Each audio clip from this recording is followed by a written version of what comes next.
Меня зовут Дэймон Гаммо. Это мой деревянный домик. Это фотохроника беременности моей подруги. 3 месяца прошло уже. Здесь мне 10 лет. Зубы — основная черта лица.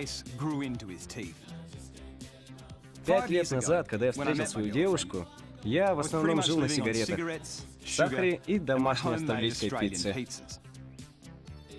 Но потом, как часто это бывает, я хотел произвести впечатление на девушку. Велосипед для влюбленных. И этим что-нибудь стало здоровое питание. Я исключил рафинированный сахар из моей диеты. Сейчас о сахаре есть очень много информации, разных мнений и гипотез. И трудно понять, чему верить. Но ради этого маленького человечка я должен во всем разобраться и получить окончательный ответ. Если средняя австралийская семья из 4 человек решит купить сахар на неделю, они поедут в супермаркет и возьмут 6 килограммовых пакетов сахара с полок. 6. Привезут домой и съедят все это за неделю. А затем вернутся на следующей неделе и все повторить. Очевидно, что диета с таким большим содержанием сахара действительно нова для нас, особенно с точки зрения эволюции.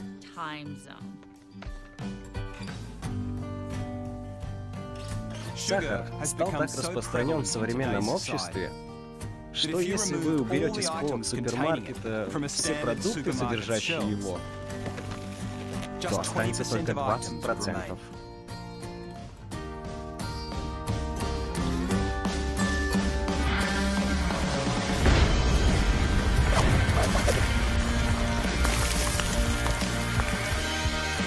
Фильм о сахаре.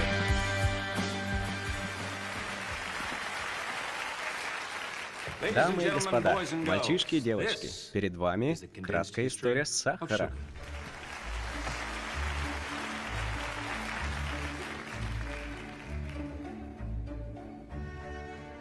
Первые сообщения о сахаре пришли из Новой Гвинеи в 8000 году до нашей эры. Местная мифология говорит, что человеческая раса возникла после того, как человеку понравился стебель сахарного тростника. Затем, с помощью торговцев, тростник попал в Индию. Спасибо. В 12 веке сахар прибыл в Европу, и из-за своей экзотичности он быстро стал символом статуса для королевской семьи. Королева Елизавета I была такой сластеной, что ее зубы почернели и сгнили.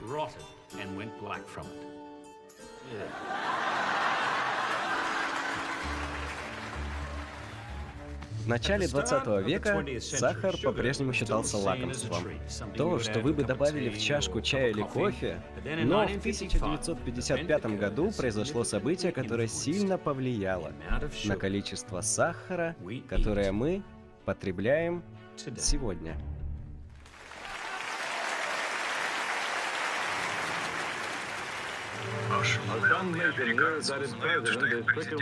Сердечным. 23 сентября 1955 года президент США Дуайт Эйзенхауэр перенес сердечный приступ, и вопрос о его причинах стал поводом для общественного обсуждения. Столкнулись две основные версии. Американский ученый по имени Ансель Кейс заявил, что причиной явился жир, в то время как британский врач по имени Джон Юткин считал, что виной был сахар. Я был бы очень рад, если все съедали бы по 4 фунта сахара в год, но они съедают по 100 фунтов. В течение следующих 2 десятилетий шла ожесточенная дискуссия между этими двумя лагерями. Но к концу 70-х годов Ансель Кейс одержал победу. Жир стал главным злодеем, а сахар был амнистирован. И движение за низкое содержание жира получило полную поддержку. Мы развили идею, что диета с низким содержанием жира — это и есть здоровое питание. Так что все, что вы должны сделать, это избавиться от жиров. Пищевая промышленность взяла курс на обезжиривание здоровых продуктов питания. Но тогда нужно чем-то восполнять калории, сохранить правильные вкусовые ощущения, как это было с жиром. И лучший способ сделать это — сахар. В настоящее время наши продукты перенасыщены сахаром, ровно как и постоянными противоречиями его влияния на наше здоровье. Единственный реальный способ получить все ответы — это снова начать есть сахар и посмотреть, что он сделает с моим телом. Итак, первый шаг — это постановка эксперимента. С помощью группы экспертов, разумеется. Мой ведущий консультант Дэвид Гэлэспи, главный по сахару писатель и исследователь, АК крестоносец. Ответственный за мои анализы крови будет один из ведущих специалистов Австралии по клиническим патологиям, доктор Кенси Каррис, АК профессор крови. Мой диетолог Шарон Джонстон, королева голодовки. И общий надзор за моим здоровьем доктор Дебби Хербст. Или проверим все. Итак, начинаем миссию. Я хочу выяснить, что сахар сделает со мной. Что мне нужно делать? Если ты хочешь соответствовать австралийским средним нормам, то ты должен съедать около 40 чайных ложек сахара в день. 40 в день? Да, 40 в день. Это то, что содержится в потребляемой пище большинства людей. Так, значит, я должен съесть кучу этих жутких радужных сосучек?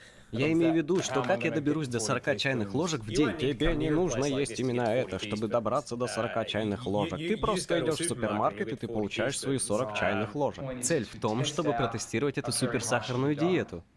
И посмотреть, какие эффекты мы получим, какие изменения в моем теле сможем увидеть. 2 месяца я буду съедать по 40 чайных ложек сахара в день. 40 чайных ложек? 40 чайных ложек. Как ты собираешься это сделать? Готовые сухие завтраки для этого будут в самый раз. Ароматизированный йогурт с низким содержанием жира. Еще хорошо подойдут бобы на тостах. Жареная фасоль, 1 порция холодного чая. Все это потянет примерно на 9 чайных ложек сахара. Если я смогу достичь 40 чайных ложек в день без сладостей и фастфуда, я имею в виду, я не понимаю, возможно ли это. Но если мы сможем сделать это и увидеть некие изменения, то это да, было бы здорово. Многие из маркеров вашего здоровья будут сильно отклоняться от нормы. И я очень рад слышать, что вы не пренебрегли некоторым медицинским наблюдениям, потому что я думаю, оно при вашей семье есть диабетики? Нет. Хорошо. Мне о них ничего не известно. Хорошо. А болезни сердца встречаются? Нет. Все очень стройные и крепкие ирландцы и французы.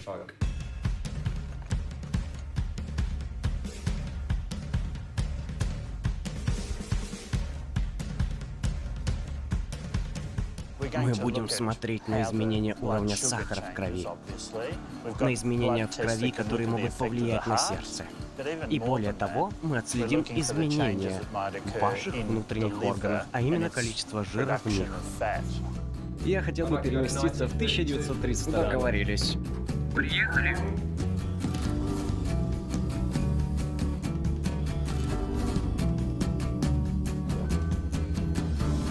Давай просто посмотрим, какой ты большой.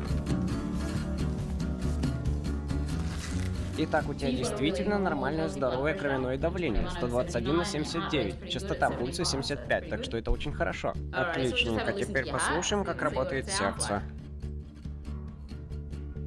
Ты знаешь, что она говорит, Дэймон? Не совершай этого дурацкого поступочку, это то, что я слышала. Есть некоторые тесты, мы их сделаем просто, чтобы убедиться, что ты не совершаешь никакой глупой ошибки. Обычно я говорю людям не употреблять такого рода еду. Поэтому, извините, я лично думаю, что ты просто псих. Но нет, честное слово, я думаю, что это очень опасно, но обнадеживает то, что все остальные уже делают это. Таким образом, перед экспериментом мое здоровье таково. Мое общее потребление калорий около 2300 в день. 50% я получаю из хороших жиров в авокадо или орехах. 26% из протеинов, таких как яйца, мясо или рыба. И 24% из углеводов в свежих овощах. И, конечно, без рафинированного сахара. В настоящее время мой вес 76 килограммов, окруженность стали 84 сантиметра. Мои анализы показали, что у меня очень здоровая печень, очень низкий уровень триглицерида. Он как бы отвечает за жиры в крови. К счастью, нет никаких признаков диабета, резистентности к инсулину. В целом, я немного здоровее, чем средний западный мужчина моего возраста. Следующий шаг в эксперименте — это шопинг. Чтобы насчитать мои 40 чайных ложек, мне нужно иметь в виду, что 1 чайная ложка составляет примерно 4 грамм сахара. Но мне еще нужно начать разбираться в различных типах сахара. Дамы и господа, мальчики и девочки, пришло время встретить сахарное семейство. Когда мы едим определенные продукты, они подчиняются следующим правилам. Они распадаются на глюкозу, которую наш организм использует как топливо. Хлеб, макароны, изделия, овощи, зерна — все превращается в глюкозу, которую будет использовать наш мозг. Наши клетки и органы тоже. Так что без глюкозы не было бы и нас. Следующая в семействе лактоза. Она нежна, как шелк. Она самый первый сахар, который получают все млекопитающие с молоком их матерей. Вы найдете ее в сыре, и в молоке, и в йогурте тоже. Но будьте осторожны, если у вас лактозная непереносимость. Держитесь поближе к туалету. Теперь сахароза. И за нее есть сырый бор. Некоторые говорят, что она опасна, в то время как другие пока сомневаются. Сахароза — это наш настольный сахар. Мы добавляем ее в кофе или чай. Она в сахарной семье любимая маленькая дочка. Или нет, по-видимому. Далее. Это наш настольный сахар, или сахароза, состоит из двух сахаров. 50% составляет глюкоза, глава семьи, плюс 50% фруктозы. А вот фруктоза — это, наверное, озорной сын-подросток в сахарной семье. Потому что в прошлом фруктоза встречалась очень-очень редко. Она содержалась в фруктах, овощах и меде, если вы не боитесь. Но теперь мы находим ее повсюду. В очень многих продуктах, которые мы едим. И вы всегда будете знать, что вы едите фруктозу, потому что именно она делает пищу сладкой. Заметьте, люди на этой планете с каждым днем все сильнее болеют. И многие ученые сейчас считают, что фруктоза имеет к этому определенное отношение.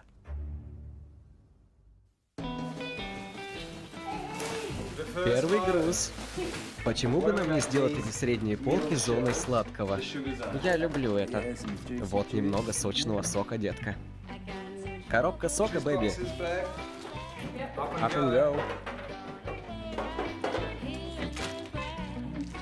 Итак, вот правила для моих следующих 60 дней. Я должен употреблять 40 чайных ложек сахара в день.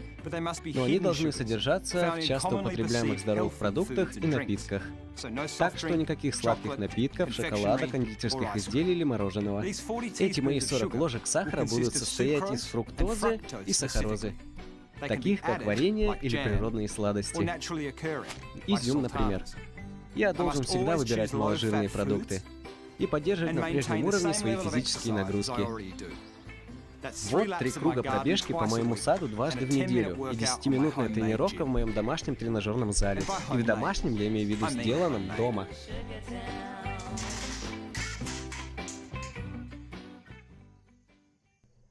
Завтра утром уже начинаю. Страшно?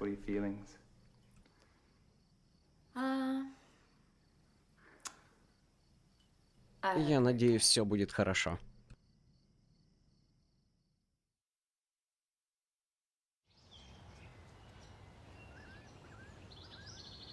Дорогая, у нас есть мерная чашка, чтобы отмерить порцию? Есть.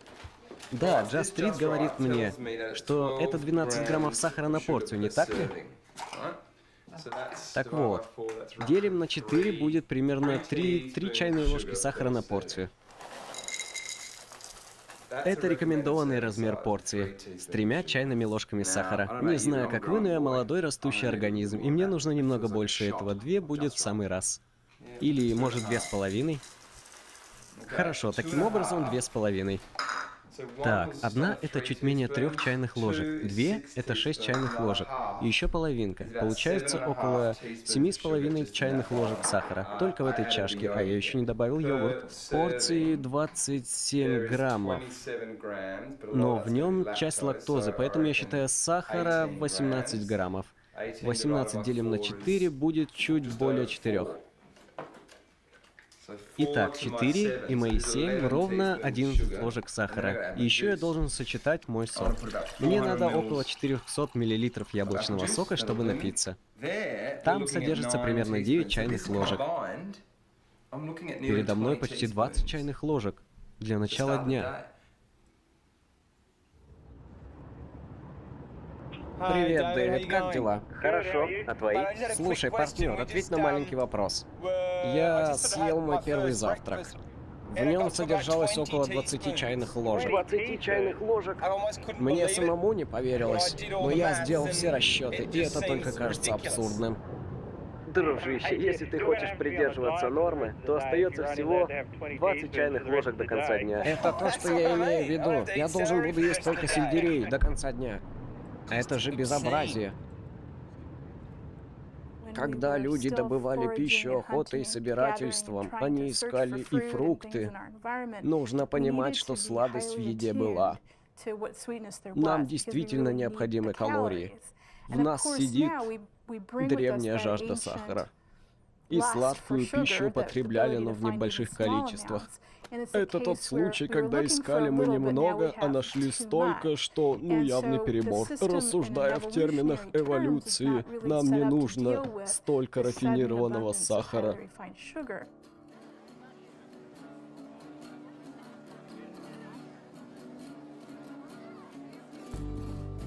Всего за 2 дня эксперимента я был поражен тем, насколько легко было добраться до 40 чайных ложек, не употребляя вредную еду. Я понял, как мы могли начать потреблять много фруктозы. Я только что купил эти 4 яблока. Теперь я знаю, что если бы я попытался съесть эти яблоки, я бы, наверное, съел только 2 из них. Их волокна нужно жевать. Мое тело остановило бы меня. И этого было бы достаточно, чтобы поесть. Но я хочу посмотреть, что произойдет, если я сделаю сок из этих яблок.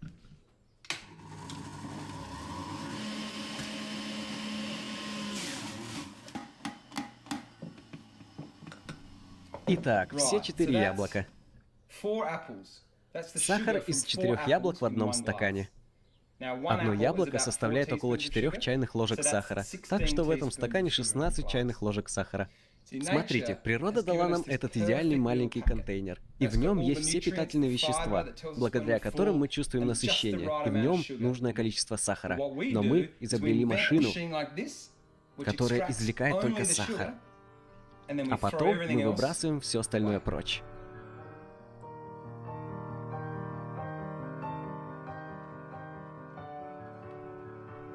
Это огромное количество сахара в соке и напитках вообще. Это самый большой сюрприз первой недели.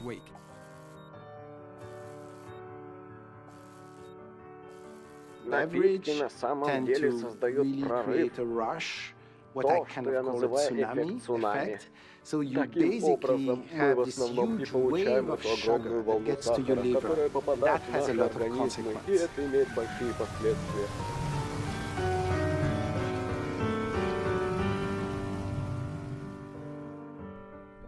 Сегодня уже 12-й день, и время для моего первого взвешивания. Момент истины. 79,3 килограмма.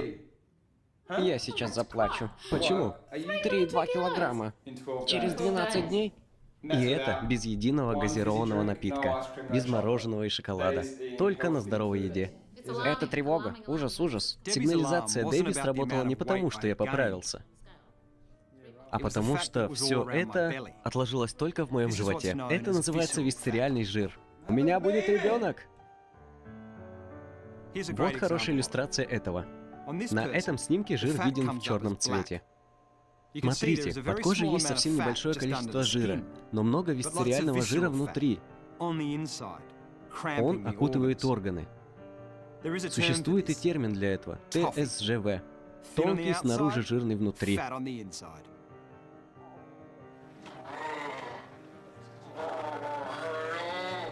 Мы знаем, что избыток фруктозы вызывает накопление жира в этих местах.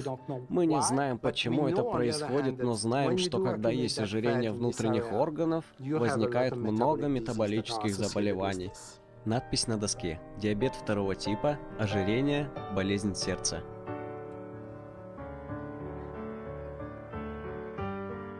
На 15-й день мне пришло в голову, а как 40 чайных ложек сахара будут выглядеть без хитро выделанной маркетологами упаковки? Сегодня я собираюсь съесть 40 настоящих чайных ложек сахара. Вместо йогурта с низким содержанием жира съем 10 чайных ложек сахара. Беру чашку со слайсами и вот что делаю.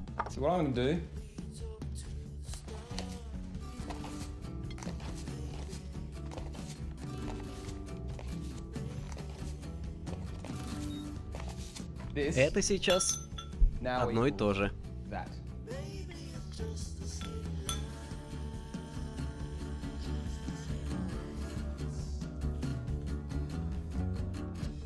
Настало время завтрака. Теперь я могу съесть замороженный йогурт или... Одиннадцать.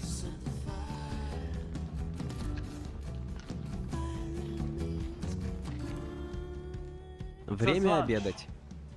У меня есть вкусный кусок цыпленка. Теперь я мог бы добавить половину пакета соуса терияки для курицы. Или в качестве альтернативы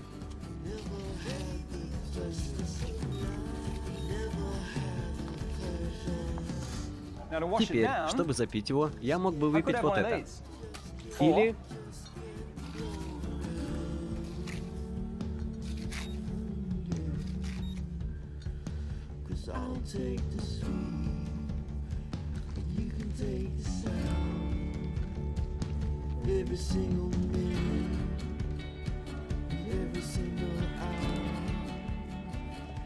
Полдник, середина дня.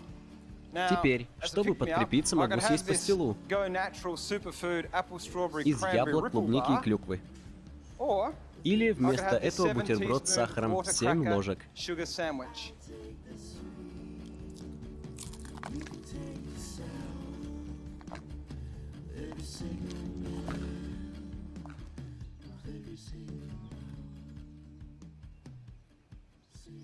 Именно в этот момент я подумал, что лучше посовещаюсь с профессором крови.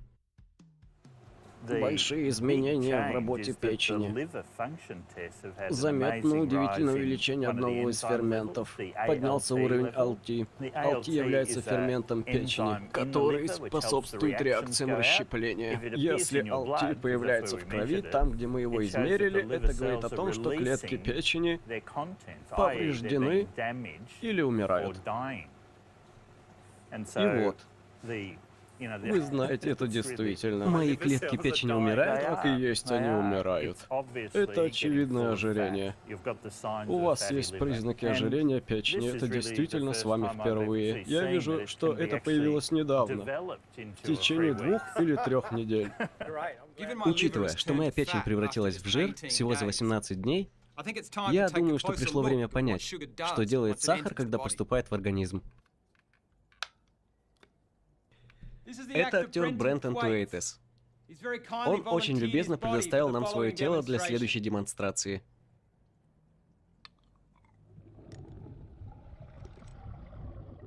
После того, как сахар попадает в организм, он расщепляется на 2 части – фруктозу и глюкозу, обе из которых поступают в печень.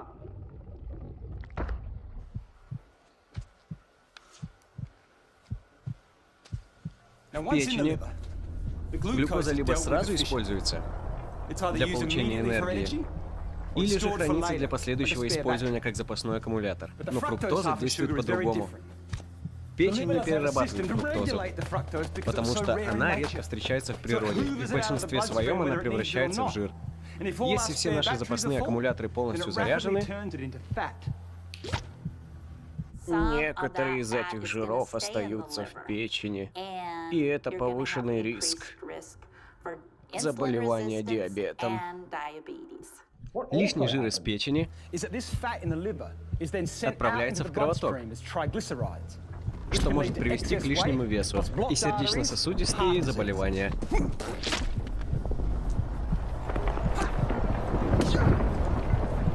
Когда мы едим много сахара и других углеводов, хлеб и макароны, в организме появляется много глюкозы, и вырабатывается гормон инсулин, который помогает нашим клеткам поглощать глюкозу из крови и получать энергию.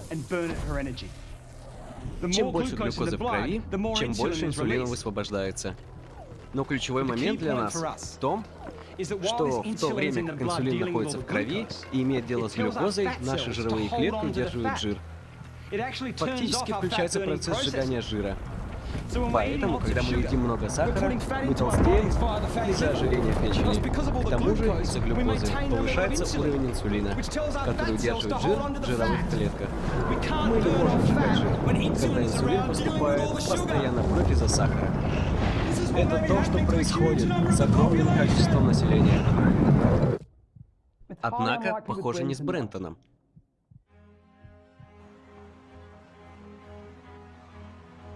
В этой связи возникают такие хронические заболевания, как ожирение, диабет, болезни сердца, многие виды рака, подагра, гипертония, высокое кровяное давление, возможно, болезнь Альцгеймера. Вопрос в том, существовали бы эти заболевания, если бы сахара не было в рационе.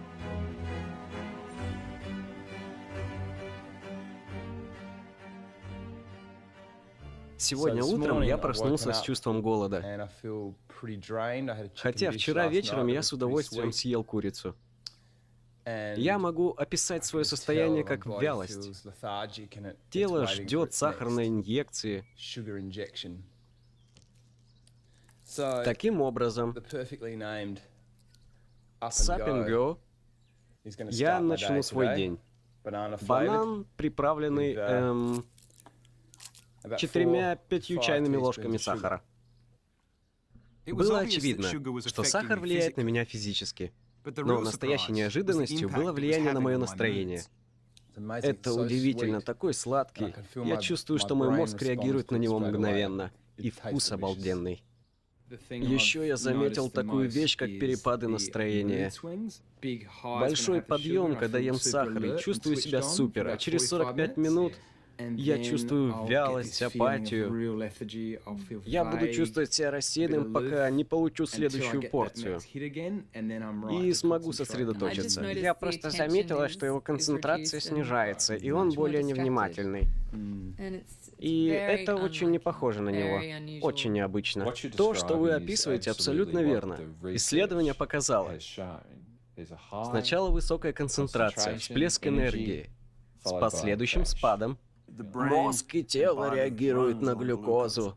Если уровень глюкозы будет постоянно колебаться туда-сюда, вверх, вниз, и взад, и вперед, то ваша психика будет нестабильна.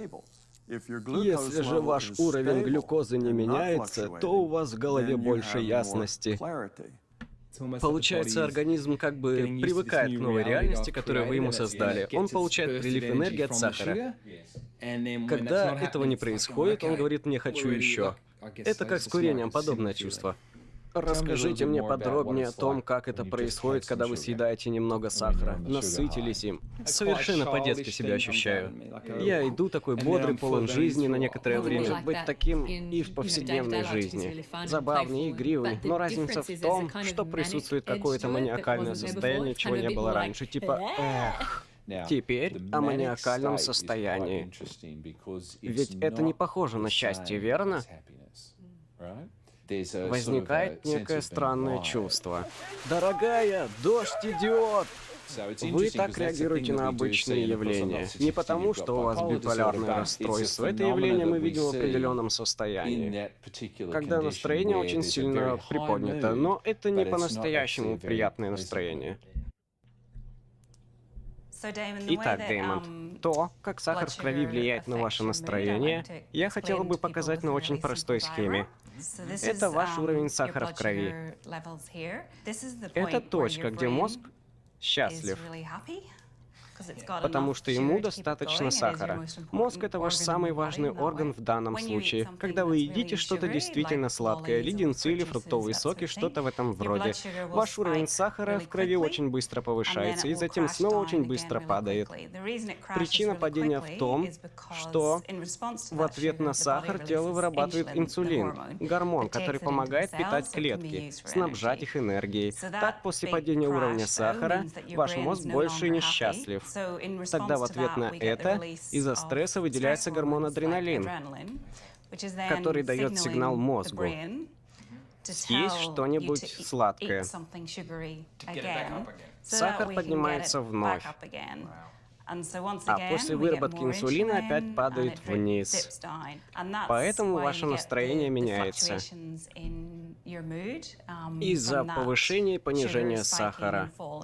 А проблема адреналина в том, что он может привести к беспокойству, даже к приступам паники, из-за этих изменений настроения. Учитывая мой опыт, колебаний уровня сахара в крови, я не мог не думать о детях, которые с трудом учатся в школе. Может, их диета полна скрытого сахара и есть причина проблемы? Это оказывает очень сильное влияние на поведение детей, на психическое заболевание. Это усугубило много различных типов неврологических расстройств, но мы фактически не называем причину, которой является сахар в диете. Пшеничные шарики в сахарной помадке до последней печеньки в коробке. Хлопья — это стильно, для перекуса так удобно. Может, есть как конфеты?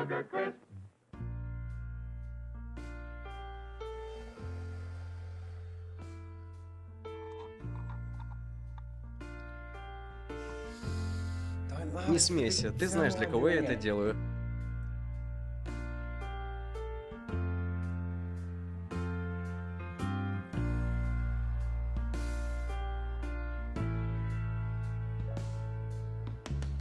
Скорость, с которой моя сахарная диета вызвала привыкание, очень удивила нас.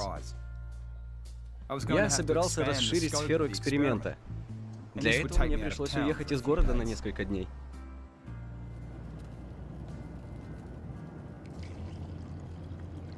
В 2002 году я провел некоторое время в обществе аборигенов и был поражен количеством потребляемого ими сахара.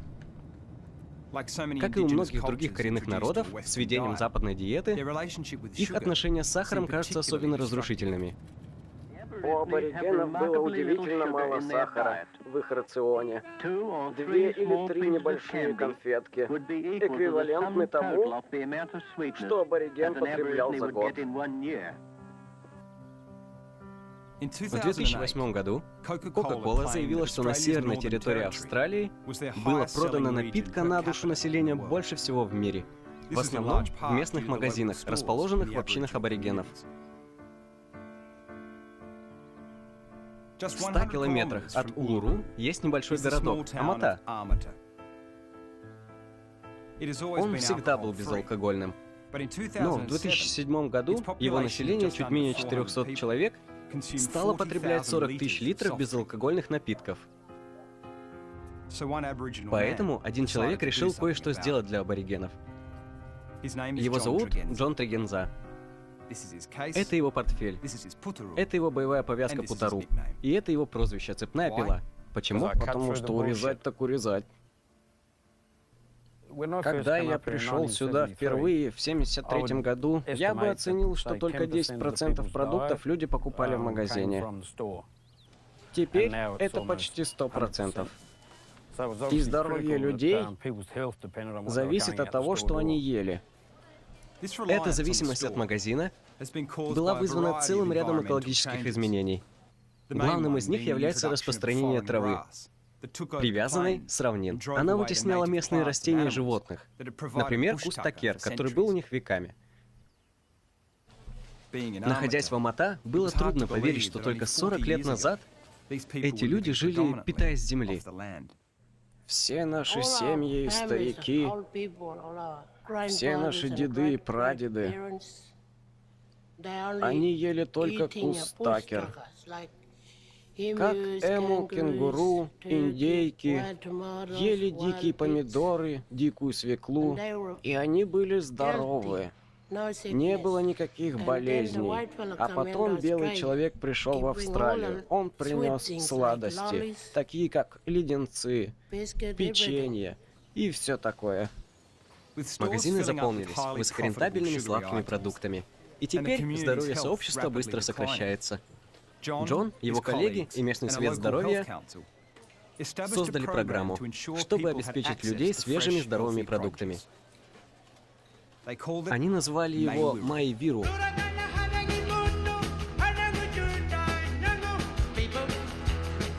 Майвира быстро вступила в действие. Они исключили продукты глубокой обжарки, добавили бесплатные фонтаны холодной воды и наняли диетолога для просвещения населения. Для детей они сделали музыкальные клипы с психоделическими овощами и поместили эти таблички на холодильниках магазинов. Я проверил одну бутылку и понял, что это возможно запросто.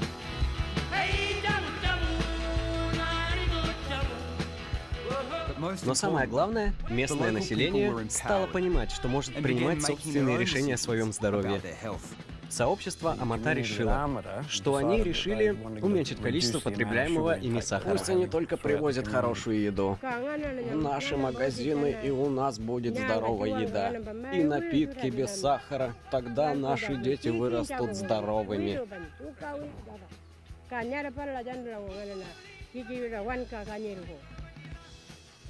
Первым делом был упразднен черный газированный напиток.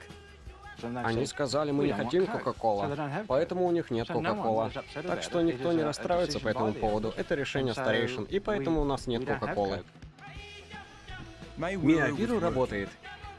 И в очень короткий срок в Амата стал самый низкий уровень потребления сахара в регионе. В сравнении с уровнем употребления сахара в других сообществах, где я был, отличия астрономические. Это здорово. Я думаю, что группа Миавиру может научить многому и другие сообщества. Но как только все, как казалось, начало налаживаться, правительство резануло финансирование Миавиру. Организация в настоящее время осталась лишь с костяком персонала. Диетолог сбежал первым. Этот народ первым почувствовал это на себе. Это ведь была их идея. Они из тех, кто избавился от этой проблемы. Они те, кто хоронили своих людей. Они те, кто хотели изменений. И они были полностью проигнорированы. Финансирование им закрыли. И федеральное, и местное правительство перенаправили финансы на некоренным организациям. Это по-настоящему возмутительно. Главное, что меня поразило в Амата, что хотя Кока-Кола здесь не продается, но без диетолога некому объяснить людям, и они по-прежнему потребляют огромное количество сахара в виде других продуктов. И их здоровье как следует страдает. Многие находятся на диализе из-за плохой еды. Многие болеют. Астма, сердечные аномалии. Все из-за еды.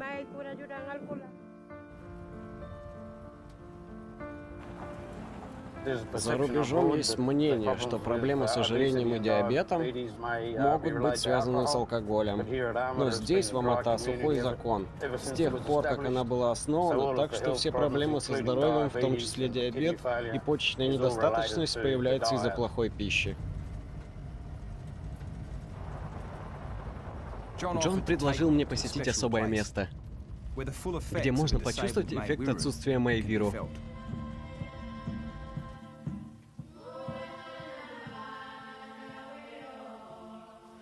Я знал почти всех похороненных здесь. У меня есть члены семьи, похороненные здесь. Эти 5 могил здесь люди в возрасте до 40 лет. Это еще один молодой человек там. Целая группа здесь, 2 сестры и брат. Все скончались от почечной недостаточности. Большинство этих смертей являются преждевременными, и их можно было бы избежать с помощью правильной диеты, из недорогой здоровой пищи. Это полная трагедия.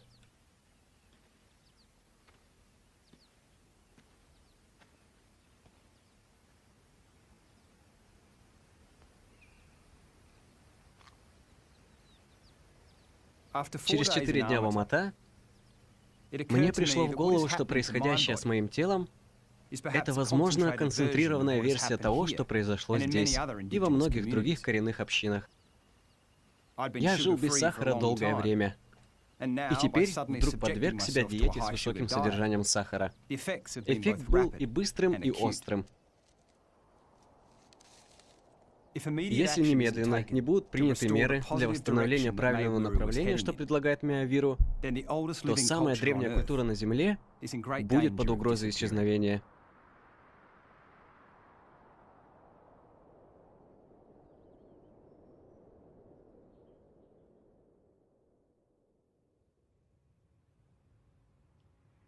О, посмотрите на это. 81,2.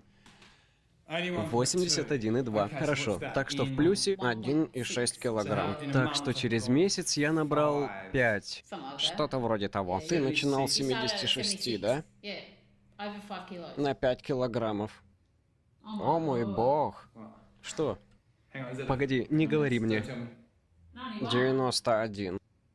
91? 91. Так что плюс 7 сантиметров. 7 сантиметров. Если я буду также продвигаться в ближайшие 3-4 месяца, то мне недалеко до ожирения?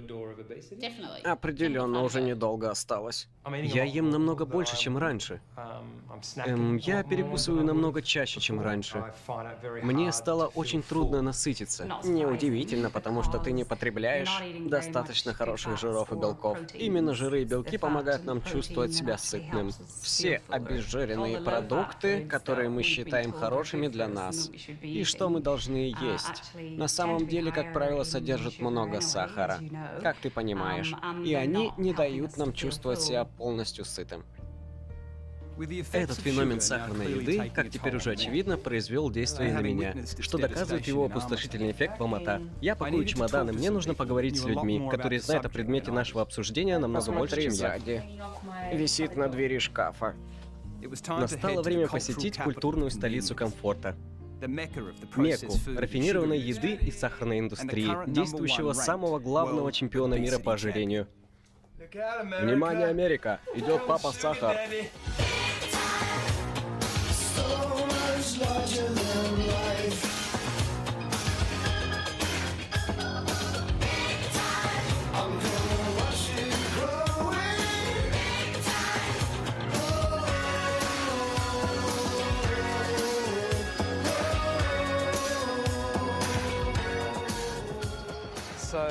Итак, мы в Америке.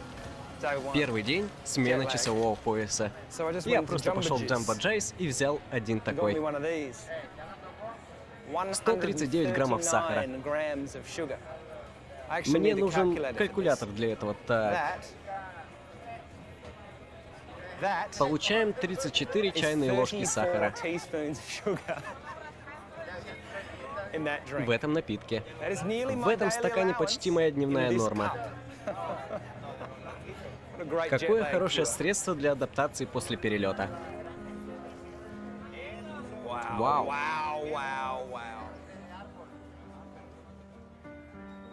Теперь, если я должен был бы съесть то же самое количество сахара, что было в этом смузи, но в его природной фруктовой упаковке, то получилось бы 4 персика, 9 лаймов, 30 лимонов и 30 ягод клубники.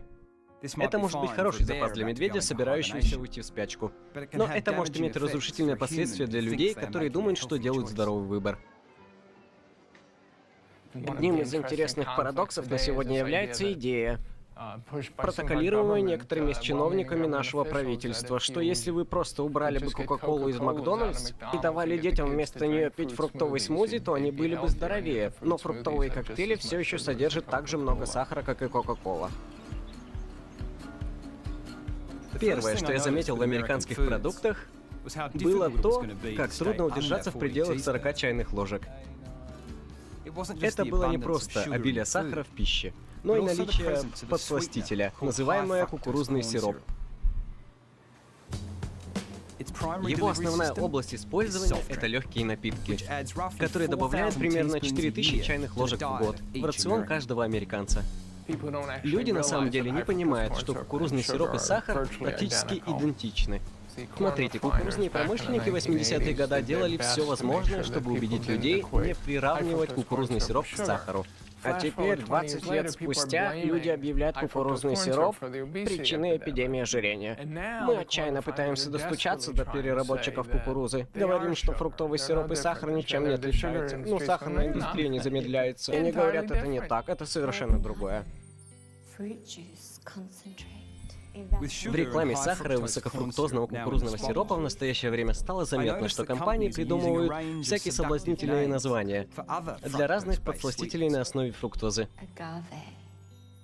Любой сахар, коричневый, белый, кукурузный сироп с высоким содержанием фруктозы, концентрат сока из фруктов оказывает одинаковое влияние на ваше здоровье.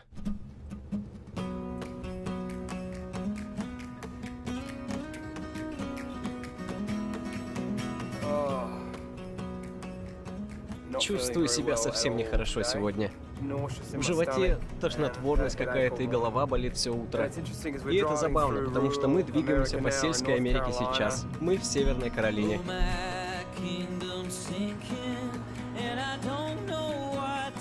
Здесь так трудно найти хоть какую-то приличную пищу. На дорожных знаках много указателей «Еда», но это все либо Макдональдс, либо Taco Bell, либо KFC.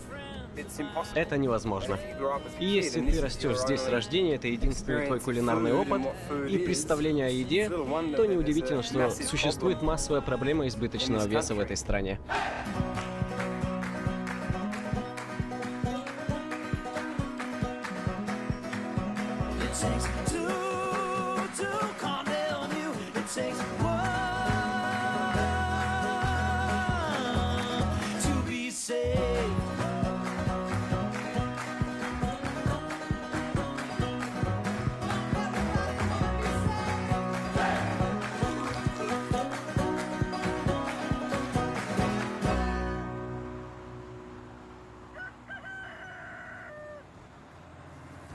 Следующая остановка была Барбаравиль, штат Кентукки.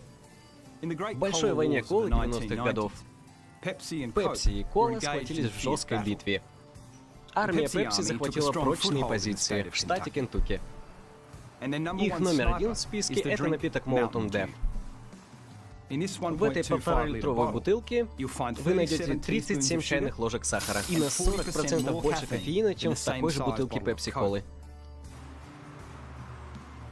Народ Кентукки по понятным причинам имеет некоторые проблемы с зубами. И один стоматолог кое-что придумал по этому поводу. Его зовут Эдвин Смит.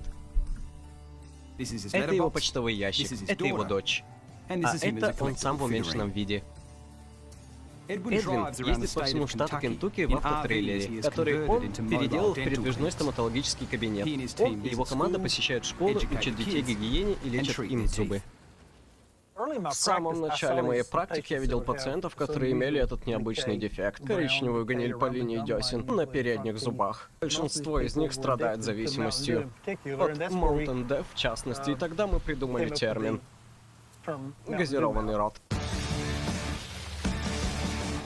Некоторые дети говорят, что могут выпить до 10 бутылок в день. Они начали пить его так рано, что даже не помнят, в каком возрасте. Mountain Dew будет щекотать ваши внутренности, потому что в каждой бутылке есть бомба. Они открывают крышку, делают глоток, и через 20 минут вкус пропадает, и они делают еще глоток. Нужно около 20 минут, чтобы рот очистился естественным образом. Так что если вы принимаете напиток каждые 20 минут, это будто вы купаете ваши зубы в этом весь день.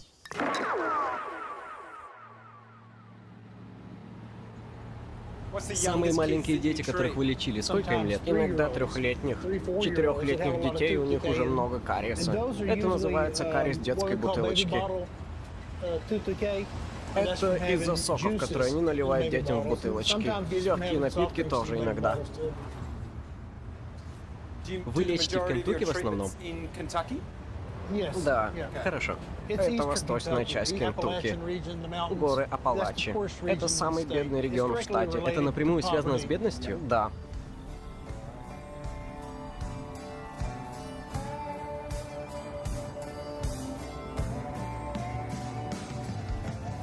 Это довольно распространено здесь. Пить много популярных напитков из рекламы. В основном это Mountain Dew и Pepsi. Это 17-летний Ларри Хэммондс. Он жил в Кентукки всю свою жизнь.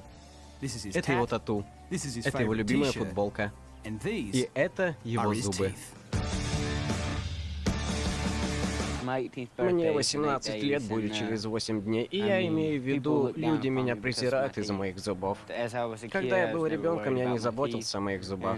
Я не обходился без газировки. Я ее всегда брал с собой.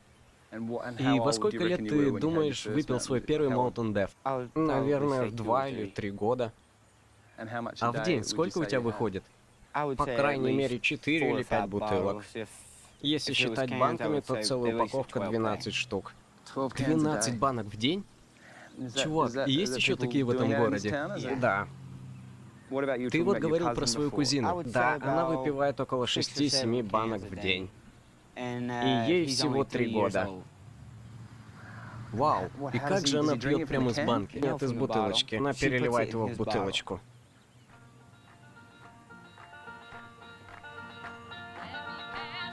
Сегодня Эдвин встречается с Ларри, потому что он планирует удалить все зубы и заменить их зубными протезами. Его 26 зубов подлежат полному удалению. Я хотел бы сказать, что это редкость, но это не так. Все хорошо, Ларри? Нервничаю немного. Окей. Есть вопросы? Да. Какие? Когда мы уже начнем?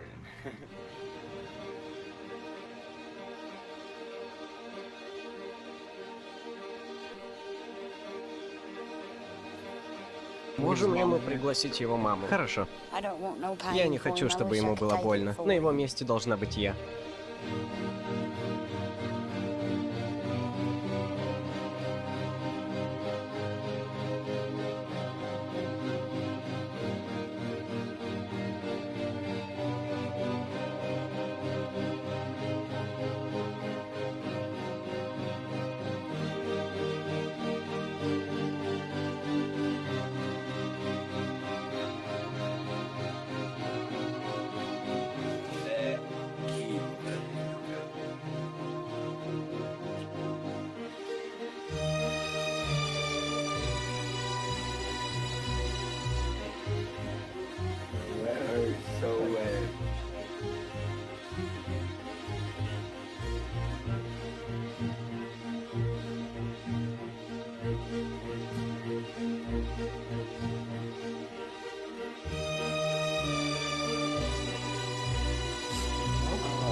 Все нормально, приятель. О, нет. Ты храбрый малый. У меня аж кровь в ушах свистит и сердце выпрыгивает. У нас не получается сделать Ларри полную анестезию. И я думаю, есть пара причин для этого. Во-первых, он очень нервничает, и происходит большой выброс адреналина. Во-вторых, у него инфекция там. И довольно давно. Поэтому анестетик не работает так, как должен. Состояние его зубов очень болезненное, он много страдал. Так что он знает, что такое боль. Из-за инфекции нормальная доза анестетика не сработает на деснах Ларри. Поэтому Эдвин решил отложить процедуру на другой день. Компания Pepsi считает, что в умеренных количествах Mountain Dew является частью здоровой сбалансированной диеты. Но я хочу доказать, что любой напиток с таким избытком сахара и кофеина, содержащихся в нем, довольно трудно употреблять умеренно. На самом деле, невзирая на сеанс тяжелых мучений Ларри, больше всего он меня шокировал, когда сказал, что все еще любит Mountain Dew и будет продолжать его пить.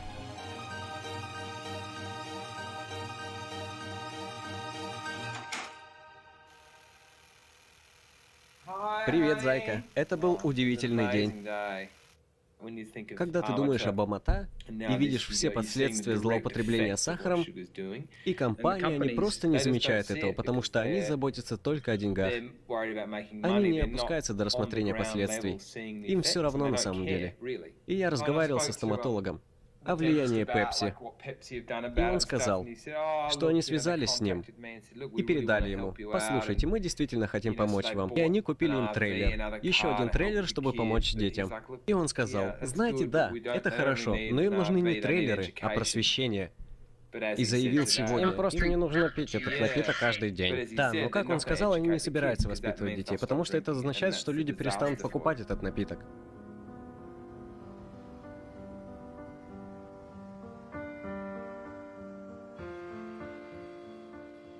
Мое общение с Ларри привело меня к одному лауреату Пулитцеровской премии, который писал о том, как пищевые гиганты подсаживают нас на свою продукцию. Трудно переоценить количество научных ресурсов, используемых этими компаниями для максимизации притягательности своей продукции.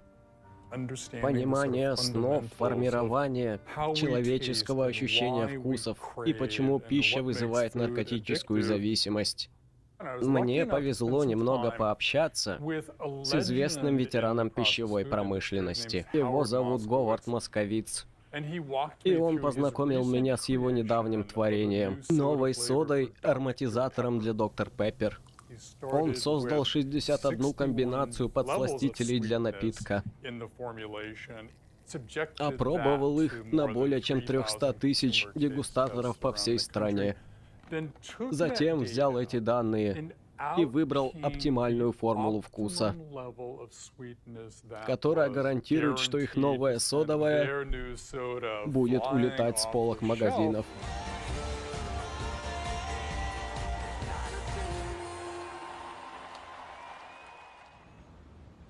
В кулуарах пищевой промышленности это оптимальное содержание сахара. Называется точкой блаженства. Еще в 70-е годы Говард Москович обнаружил, что по мере увеличения количества сахара в продукте, люди любили его все больше и больше. Но когда процент достигает максимума и сахара становится чуть больше, привлекательность снижается. Так я открыл для себя точку блаженства. И это так и прижилось. Точка блаженства. Ну и последующие 45 лет это позволило создать соусы для макарон, газированные напитки, хлопья и так далее. Создание точки блаженства во всех продуктах попросту эксплуатирует биологию ребенка. Вы знаете, это создает у детей ожидание, что все, что они едят, должно быть сладким. Поэтому, когда вы добавляете овощной привкус и пытаетесь маленького мишку заставить поесть эту брокколи, и он чувствует эти горьковатые нотки вместо сладости, вы знаете, у вас, как у родителя, начинаются серьезные неприятности.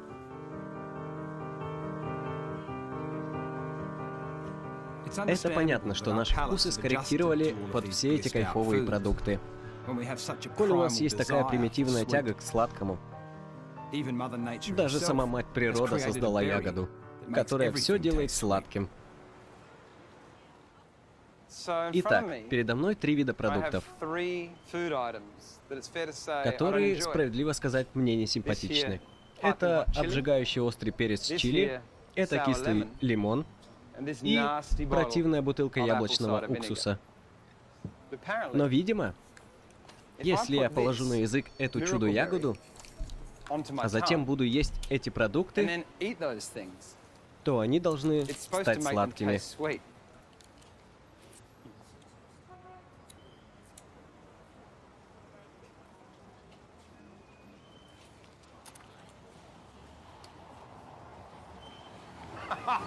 Не может быть. Это апельсин. Я не верю.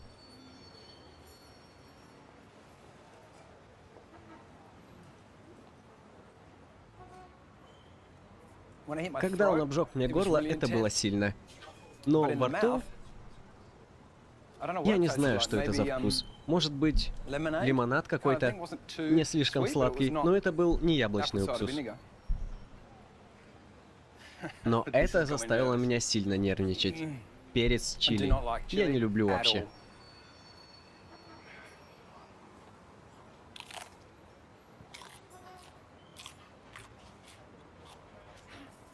Пожалуйста, работай.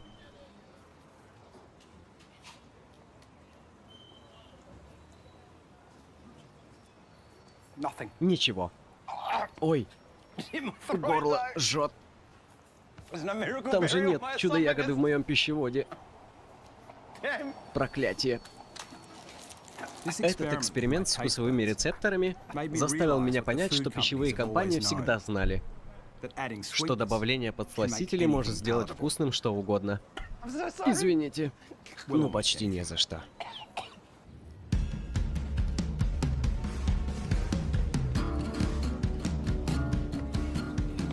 Сегодня 35-й день, и правила эксперимента кажутся мне все более и более невыносимыми. Упражнения даются тяжелее.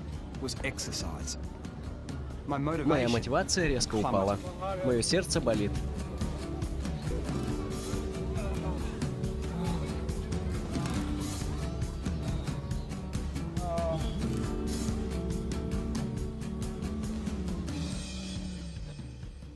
Здравствуй, Шарон. Как ты себя чувствуешь? Ну, если бы ты могла видеть меня, то не узнала бы. Потому что появилось несколько прыщей. Много жира и одуловатость лица. И мой животик совсем не то, что приятно созерцать. Я больше не могу вписываться в мои любимые новые шорты, что меня немного разочаровывает. Когда появились прыщи? Около 3 дней назад. Это, вероятно, реагирует ваша печень.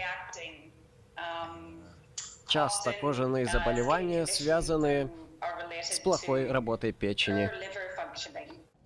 Так что если кто-то употребляет много рафинированного сахара, вы сразу увидите это по глазам. Вы увидите мешки под глазами, вы определите это по их коже. Кожа под глазами становится дряблой и обвисшей.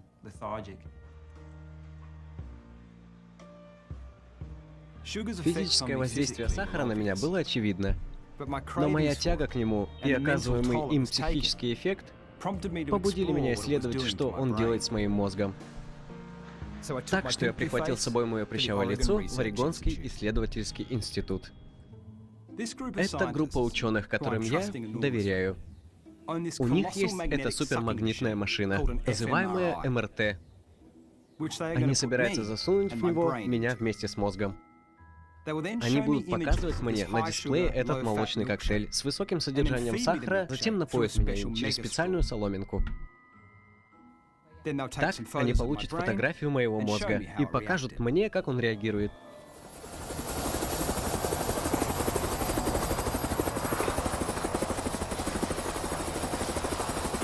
Итак, я собираюсь влезть в мой собственный мозг и посмотреть, как сахар воздействовал на него.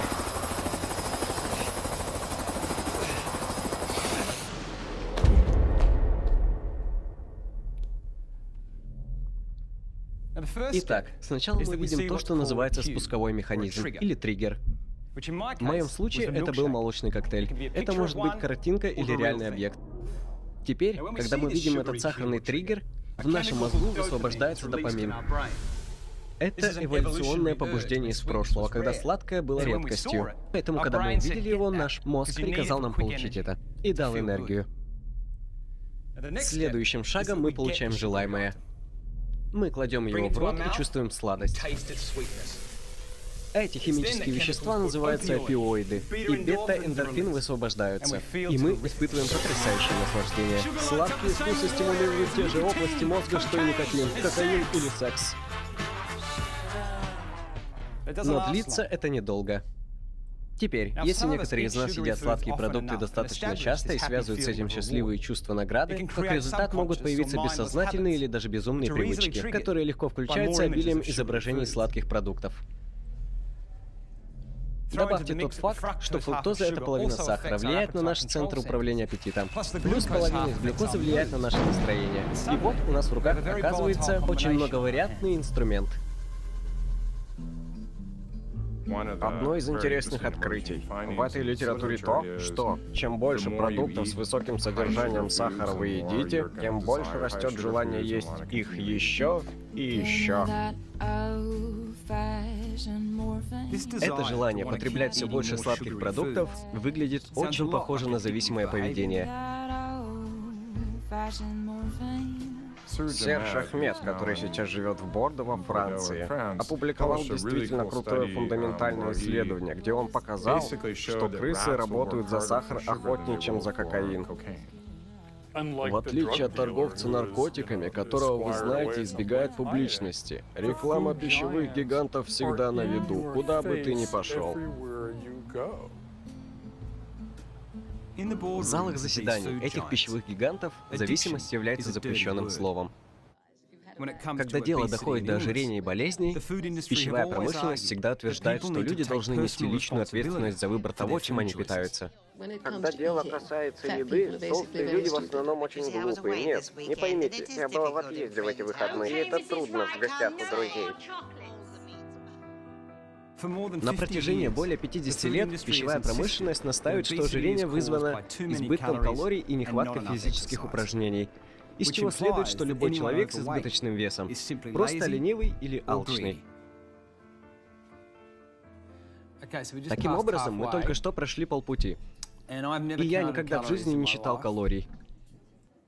Я стараюсь изо всех сил в этом эксперименте. Трудно быть точным, конечно. Но, похоже, количество моих калорий сейчас практически такое же, как и до эксперимента.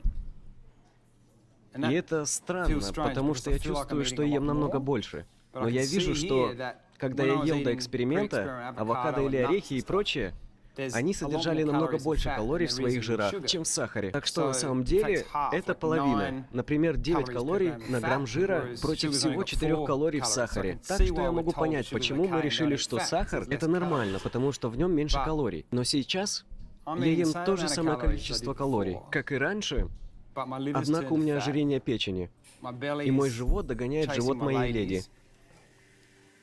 И что-то изменилось в моем мозгу.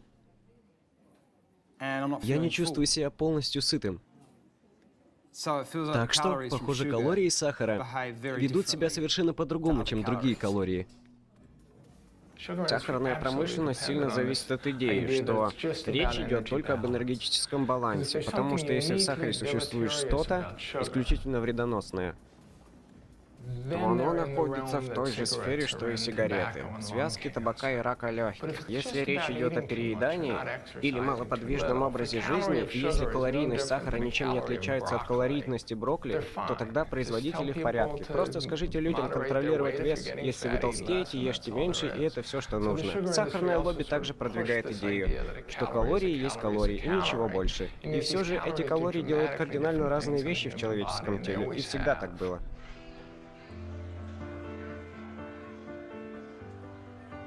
Мне стало ясно, что в погоне за прибылью пищевые компании не только эксплуатируют наше первобытное желание сахара, но также настаивают на том, что все калории равны.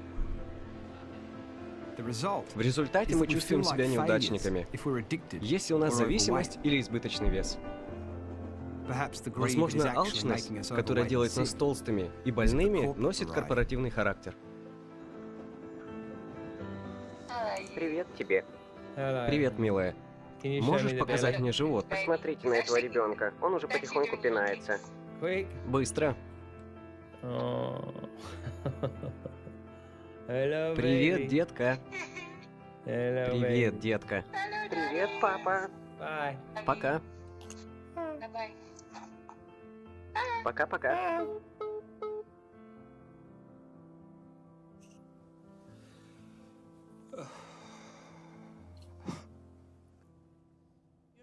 Вы знаете, сколько сахароголиков в этой стране? Миллионы и миллионы. Когда вы идете по школьным дворам, вы смотрите на молодых мальчиков и девочек и видите, сколько из этих детей рухлые и дряблые. В них нет должной энергии в жизни. Они какие-то сахарные. Через 45 дней становится все более и более очевидно, что мы просто не получаем никакой внятной информации о сахаре. Мог ли тот факт, что мировая торговля сахаром стоит 50 миллиардов долларов, иметь с этим что-то общее? Получается, что сокрытие этих фактов началось в 70-е годы, когда правительство США впервые изучало вопрос безопасности сахара. Сахарная ассоциация развернула кампанию, чтобы уберечь их продукцию от провала.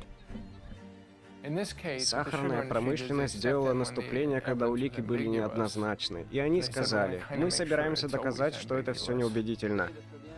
Чтобы сделать это, Сахарная ассоциация заплатила ученым, наняла пиар-компанию и выпустили рапорт с пресс-релизом. Ученые разоблачают сахарные страхи. Документ назывался «Сахар в диете человека». В нем не было никаких признаков того, что он оплачен сахарной промышленностью. Выглядел он как официальный документ и был опубликован в журнале. Они разослали 25 тысяч экземпляров. Потом этот отчет использовало и правительство, чтобы определиться со своими выводами. Сахар был освобожден от ответственности, и весь остальной мир с этим согласился. Джек Таттон, президент Сахарной ассоциации, выступая перед правлением, сказал: «Посмотрите, нет убедительных доказательств того, что сахар связан с этими хроническими заболеваниями.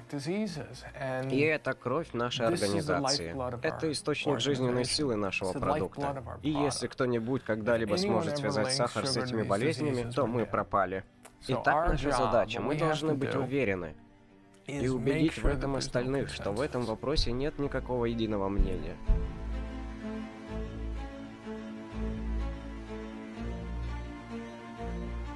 Эти манипуляции с доказательствами, этот напускной туман, все это звучит очень вульгарно. Хорошо, как насчет вздремнуть? У меня есть идея получше. Давай перекурим Винстон. Опаньки, Винстон. И сегодня, очевидно, ничего не изменилось. Если вы составите список приемов, которые табачная промышленность использует, чтобы сократить или сорвать акции общественного здравоохранения для сокращения курения, то вы увидите, что пищевые компании тоже используют каждый из них, оплачивают ученым заказные исследования, одобряющие позиции промышленности, платят деньги профессиональным организациям, связанным с такими болезнями, как рак или сердечные заболевания, публикуют СМИ лживыми заявлениями, характеризующие отрасли науки, не работающие на промышленность. Список этих приемов очень длинный. Табачная промышленность использовала их все, и пищевая промышленность тоже.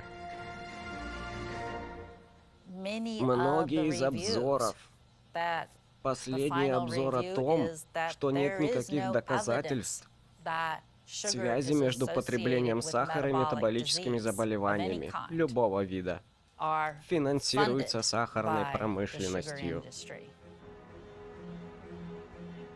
Принимая во внимание все, что я узнал за последнее время, тем труднее было поверить, что есть ученые, которые все еще защищают сахар и фруктозу. Я встретился одним из них. Я не ел сахар уже почти 3 года, и часть этого фильма о том, что я ем его в течение 2 месяцев, в очень больших количествах, фруктозу и лактозу. Я думал, наберу немного веса, но я уже поправился на 6 килограммов в Австралии. Верно. Я ел мюсли, нежирный йогурт в составе здоровых продуктов. Что происходит? Но я бы сказал, что это классный анекдот. И я думаю, что вы это знаете. Это могло бы быть правдой для множества людей. Но я скажу, что нужно быть осторожным всегда, когда вы злоупотребляете чем-либо. Я думаю, если бы я посадил вас на белый хлеб, или на диету из чипсов, или на диету из картошки фри, вы получили бы такой же эффект. Я думаю, дело в том, что все калории нужно оценивать отдельно. Позиция Джона по поводу калорий показалась мне очень схожей с линией пищевой промышленности. И я был вынужден задать вопрос об источниках финансирования его исследования. Вы когда-нибудь получали средства от Кока-Колы? Знаете, по-моему, это очень важный вопрос, и я ничего не скрываю. Итак, мы имеем неограниченное финансирование от Кока-Колы на наши исследования. И это означает, что они надиктовали вопросы, которыми мы задавались, рекомендовали, как проводить исследования, наши анализы и выводы, и наши тарифные планы. То, что вы открыли всю правду сейчас, это впечатляет, потому что эта компания производит 650 видов напитков. Вы правы, состоящих из фруктозы и сахара, так что... Да, вы абсолютно правы. Мы поняли, что кто-то рассматривает это как своего рода сделку с дьяволом. Даже несмотря на то, что это так и есть, мы достаточно уверены в том, что мы делаем, и мы ничего не скрываем, поэтому мы с ними сотрудничаем. Я думаю, что мы не должны брать деньги от промышленности напрямую. Я думаю, что это просто аморально так поступать. Но и деньги зарабатывать тоже непросто. Так что это большая дилемма для исследователей. Но мы не хотим запятнать себя. Мы хотим докопаться до истины. Всего неделей позже я увидел объявление о симпозиуме по фруктозе и сладким напиткам. Он был спонсирован Кока-Колой. Их основным докладчиком был доктор Джон Сивин Пайпер. Он говорил о калориях и о том, что в исследованиях не обнаружено никакой связи между фруктозой и кардиометаболическими заболеваниями. Кока-кола мгновенно твитнула об этом, а затем ведущая спросила аудиторию: может быть, давайте вместе выложим ответное видео на Ютубе? Вы знаете, чтобы выровнять баланс по поводу этих сообщений, которые там обсуждаются. Я нашел то самое видео на Ютубе, но не уверен, что оно соответствует их ведению вопроса. Берем обыкновенную Кока-колу. Напиток многофункциональный. Помогает во всем. В американской части моего эксперимента, уже близком к своему заключению, меня действительно поразило то, что, несмотря на весь вред, который сахар оказывает на нас, в большинстве случаев мы только приспосабливаемся к его переизбытку. И я просто заметил, насколько невероятно человеческое тело и человеческий разум, потому что даже если я съедаю 40 чайных ложек в день, я уже привыкаю к этой реальности. Мое тело просто принимает то, что я ем, и мой мозг мирится с перепадами настроения. Я просто адаптируюсь к этой жизни, и это нормально. Но я даже близко не так эффективен, как был раньше. Мой запас выносливости стал намного меньше. Я думаю, что многие люди так и живут. Люди весь день испытывают жуткие перепады, но это всего лишь их реальность, и они принимают ее. Ведь они никогда не испытывали ничего подобного. А я испытывал, и очень рад, что могу к этому вернуться. Если вы всегда жили так, а не иначе, вы понятия не имеете, что жизнь может быть другой. Она просто не является частью вашего жизненного опыта.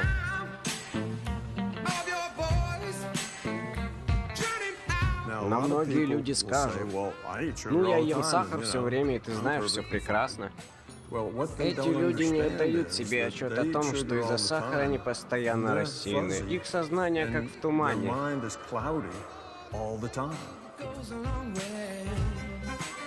Сахар теперь настолько глубоко внедрился в структуру нашего общества, что некоторые люди не могут представить себе жизнь без него.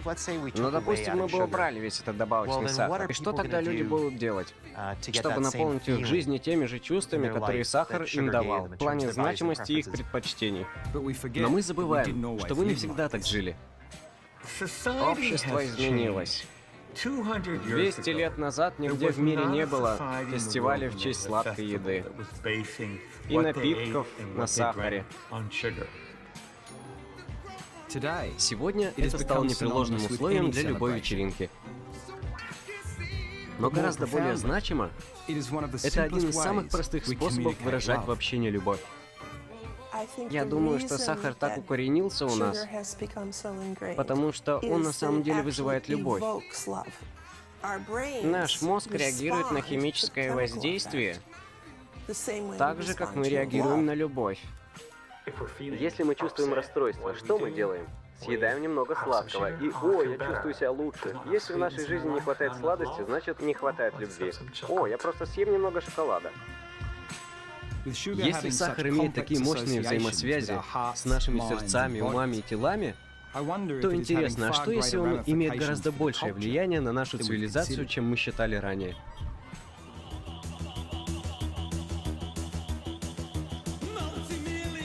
Рудольф Штейнер сказал, что сахар, по сути, есть причина материализма. И это развитие сахарного обмена веществ и культура сахарных наркотиков создали целую материалистическую культуру. Мы живем в эпоху мгновенного удовлетворения. Никто не хочет ничего ждать. Сахар — это быстрая энергия, которая поступает прямиком в мозг.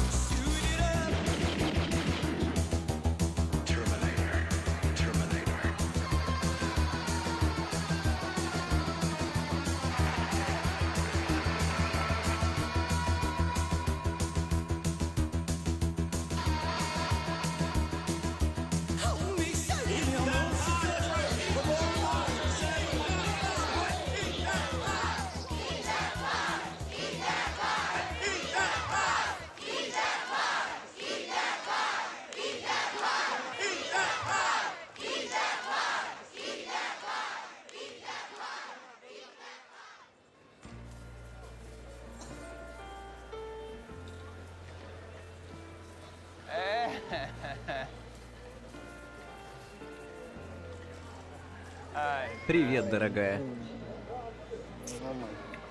О, посмотрите на это. Привет, маленький пижон. Как у тебя там дела, чувак? Огромный. Хотя у меня не меньше. Посмотри. Хорошо, идемте. По истечению 59 дней и 200-360 чайных ложек сахара, время для последнего приема пищи. Я думаю, что было бы уместно оставшиеся 40 чайных ложек съесть в виде детского контейнера для школьного перекуса.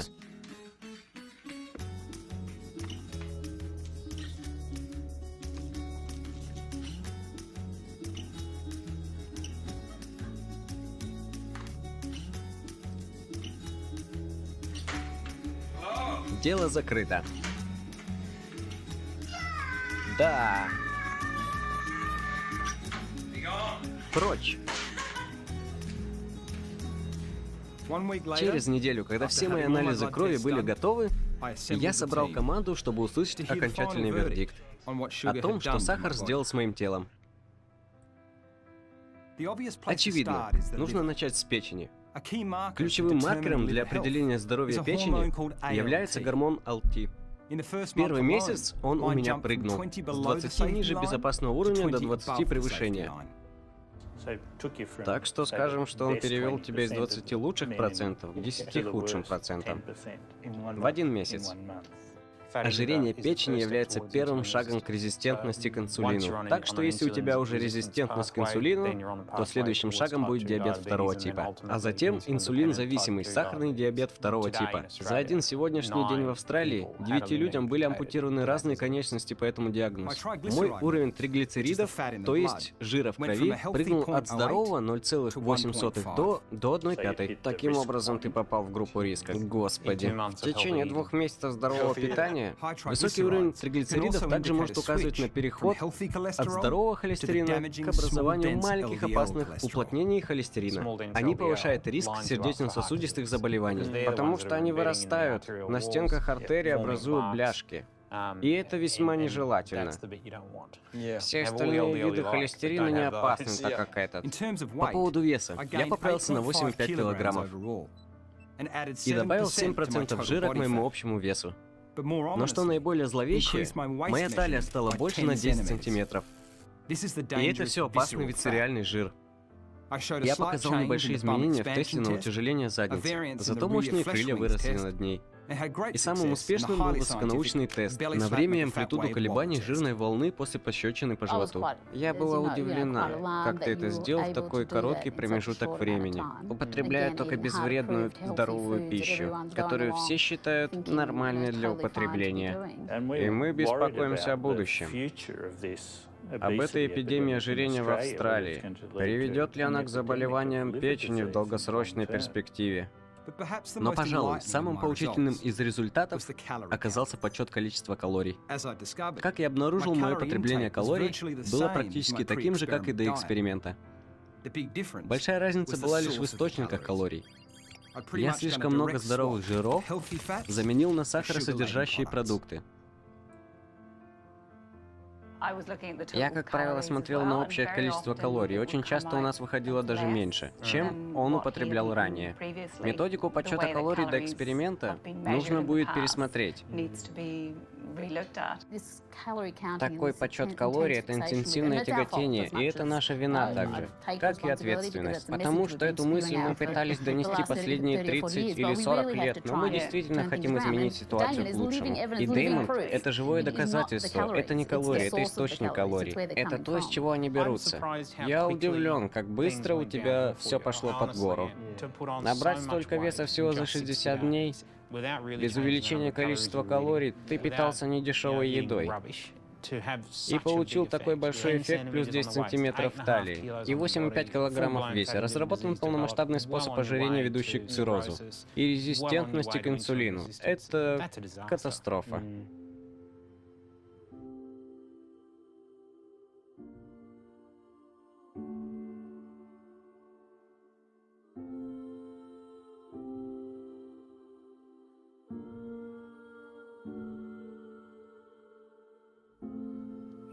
Вы знаете, я убедился в процессе моих исследований, что сахар практически несомненно является проблемой, фундаментальной проблемой. В сравнении с сахаром, Все остальное кажется практически безвредным. Мы хотели бы провести окончательное исследование. Но даже если мы узнаем, что завтра получаем финансирование, потребуется еще 5 лет, прежде чем будут результаты. Какой риск возможен для общественного здоровья в понижении потребления сахара?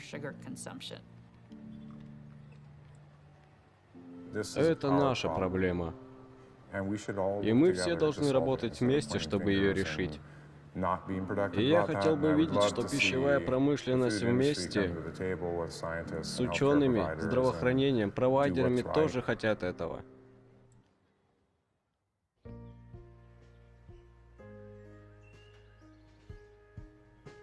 Первая неделя без сахара была непроста.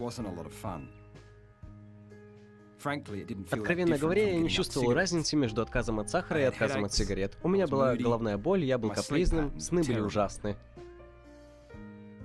Я просто ворочался всю ночь. И очень рано просыпался. И как только я просыпался, я жаждел сахара. Я чувствую, что нужен толчок, стимулятор. Это первый реальный признак, что здесь все несколько запутано. Но я знал из предыдущего опыта, что это не навсегда. И что в конечном счете мой эксперимент того стоит. Если еда и сахар имеют очень сильное эмоциональное воздействие, то мы должны помочь себе эмоционально, и мы должны пережить этот некомфортный и даже труднопреодолимый период, чтобы соскочить с сахарной зависимости. Но как только вы пройдете через это, что составляет от 2 недель до 4, как вдруг желание сахара вообще пропадет. Через месяц после окончания эксперимента произошло чудо. Наша дочь родилась. Это ее первая игрушка, это ее первый жираф, и это ее первый обед. С нами происходили замечательные вещи. Спустя всего 2 месяца после исключения сахара, моя жизненная сила вернулась, моя кожа стала румяной, и, к счастью, мое настроение нормализовалось. У меня были сотни людей, которые исключили сахар только для того, чтобы прояснилась голова. И, как правило, я слышу «Ух ты!» Не мог себе представить. С точки зрения моего веса, все, что я сделал, это вернулся к тому, как я питался раньше. Я сменил обезжиренный йогурт на бекон, яйца и авокадо без тоста. Я закусывал орехами и сыром вместо мюсли. И ел жирную рыбу или мясо. И много зеленых овощей на обед. Я потерял 6 килограмм с минимальными физическими нагрузками. После того, как вы удалите этот гормон-разрушитель, фруктозу, из своего рациона, ваш организм сможет контролировать аппетит, и ваш вес уменьшится. После замены в еде сахара на хорошие жиры, я быстрее наедался и перестал есть много. Следовательно, я тратил ту же сумму на покупки, что и во время эксперимента. Всякий раз, когда вы идете в супермаркет, делаете покупки справа и слева, избегайте всего, что расположено в центре в проходе. Все, что в середине, содержит огромное количество калорий и мало питательных веществ. А мы как раз хотим сделать все наоборот. Но самый большой сюрприз был в том, что все мои анализы крови вернулись в нормальное русло. Так что больше не было риска сердечных заболеваний и ожирения печени. Я думаю, самый важный посыл не то, что вы не получите ожирение печени, и на этом все. Ваша печень уже страдает, но это очень легко изменить, убрав фруктозу из своего рациона, исключив разные сладкие напитки из своего рациона. Я имею в виду вода — лучший напиток. По правде говоря, некоторое время мой вкус перестраивался после начала приготовления несладкой пищи. Вкус казался пресным первые несколько недель. Но потом я заново открыл ароматы свежих продуктов. Всего за 5 дней я хочу прекратить или исключить из вашей диеты в течение 5 дней эти продукты, которые я собираюсь показать вам. И я обещаю вам, что вы будете чувствовать себя на 100%. Не могли бы вы сделать это для меня? Потому что здесь я пытаюсь вам помочь, и вы помогите себе немного. В США недавно было рекомендовано мужчинам съесть не более 9 чайных ложек сахара в день, и женщинам не более 6. В Австралии в настоящее время нет подобных рекомендаций. Я люблю шоколад. Я съедаю маленький кусок шоколада каждый день, но я осторожен и знаю о неблагоприятных последствиях, если съесть слишком много. Но для меня проще всего исключить сахар вообще. А это значит исключить и искусственные подсластители. Это восстановит тягу к жизни. Если вы будете продолжать думать, что хороший завтрак должен быть сладким, то вы никогда не научитесь готовить хорошую еду. Я хочу, чтобы моя дочь росла здоровой и счастливой, а не тратила драгоценное время на подсчет калорий или на обжорство. Образование наших детей, возможно, позволит им избежать ошибок, которые совершило наше поколение. Делайте все, чтобы фрукты и овощи были основными в еде. Учите ваших детей любить их. Это то, что должен понимать каждый родитель. Как получить из еды больше питательных веществ? Как приготовить еду вашему ребенку? И сделать ее вкусной, без повышения уровня сахара в крови, чтобы они были усидчивы, обучаемы и любопытны, и могли в будущем стать гениями.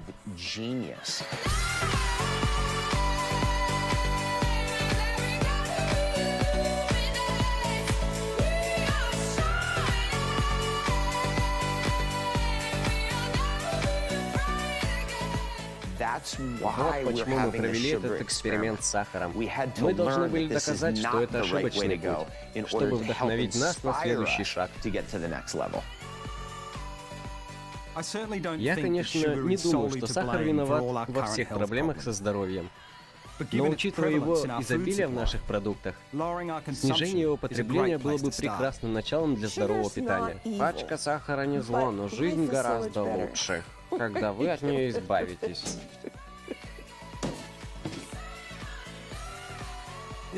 Этот эксперимент доказал мне, что рафинированный сахар и избыток фруктозы наносят серьезный ущерб здоровью и благополучию миллионов людей. И поскольку прения накаляются, а пищевая промышленность борется, чтобы скрыть от нас эту информацию, мы будем засыпаны противоречивыми советами по питанию.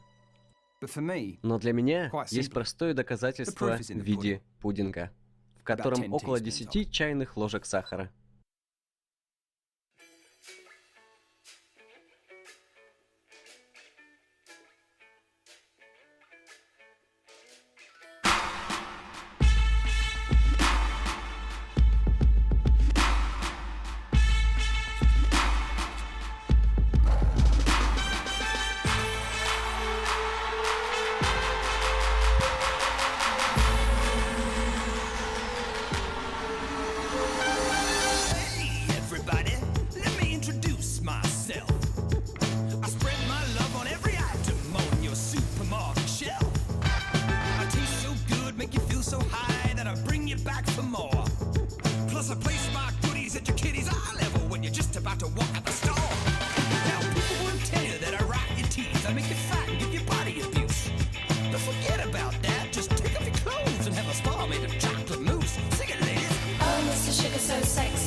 Feeling kind of peckish, this is often where you find me the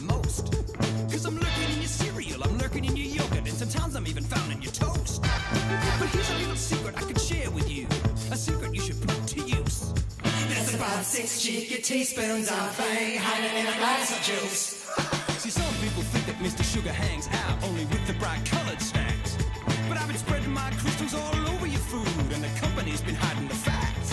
I'm in cola, granola, and pasta sauce, mushroom peas, mac and cheese, and that radish from a horse, and fruit and soup, even soup in a satchel. And Mr. Sugar loves the term all natural. White bread, corn chips, muffin, mixed gravy, mayonnaise, saute food for the baby, baked beans for the teens, and an energy drink. And I'm clearly gonna be in any food that's pink. I'm confessing I'm dressing and a hamburger bun with a cheeky corn syrup trying to steal all my fun. Muesli bars, even some cigars, and a whole range of marmalade and honey jam jars.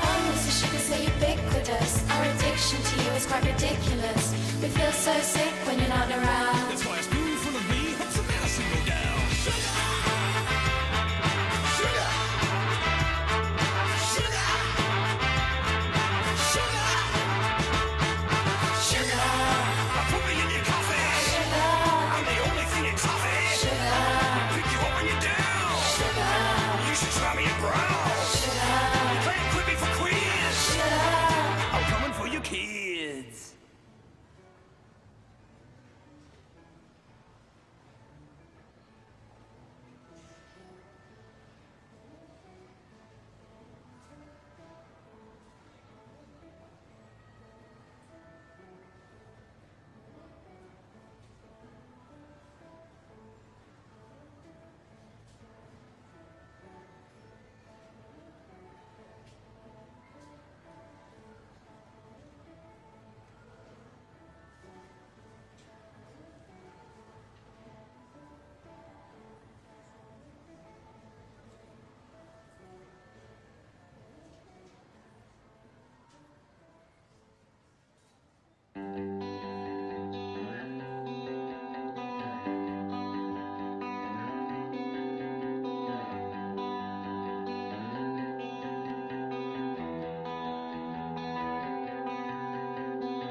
Hey Coco, my Cheerios, hey Milo, you're my get up and go, a sweet tooth that needs you, a craving so sweet that you could go inside a pinata.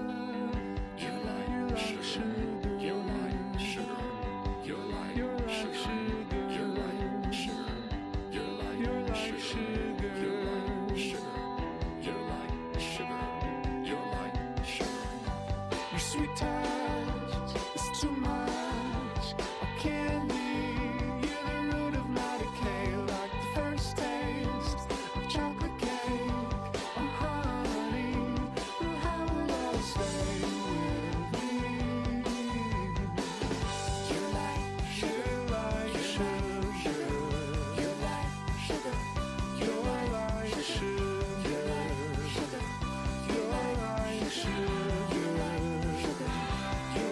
like sugar, you're like sugar,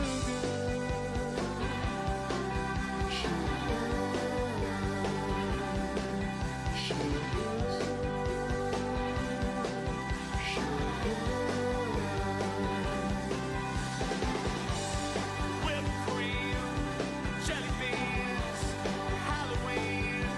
You give me bad dreams and obesity and diabetes. Sweet me, look, this is what you've done to me. You like sugar.